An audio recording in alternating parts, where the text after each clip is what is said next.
So Theo, I understand you helped Keith transcribe some charts, is that correct? Yes, this is true.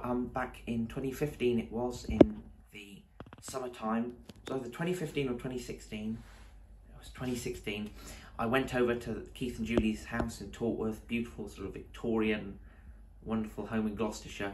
And yeah, I helped Keith transcribe. I wrote them up onto the computer software notation, so they could be printed out and sent to Australia. He did a residency with the Australian Jazz Youth Orchestra.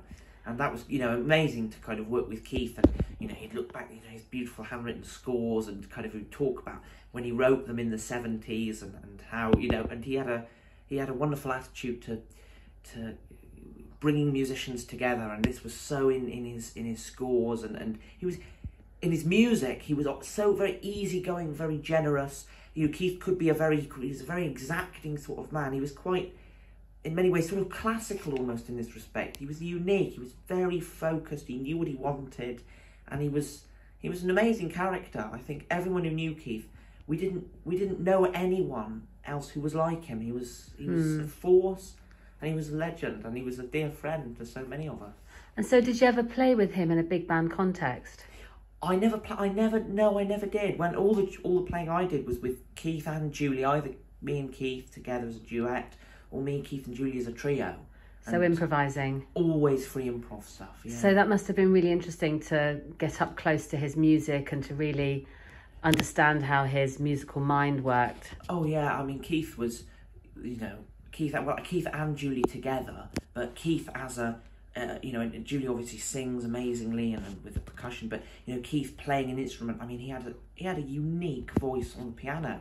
His articulation, the sort of speed the turn of speed and phrase was unique. You know, he wasn't like anyone else that I've ever heard. And yeah. And how old were you when you did the recording with them both? So that was a thing called Theo Trio we did, and I would have been 13 when I made that.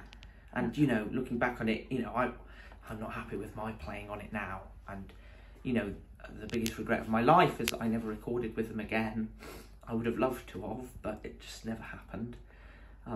I think they were happy enough with the recording to release it. Well, the thing is, Keith particularly, he was so generous and he was so encouraging and supportive. So, yeah, I'm so lucky, and I was so lucky to know Keith and Julie and count them as personal friends. It was, yeah, I'll never forget him. He was sort of such a formative force in my life and for so many others.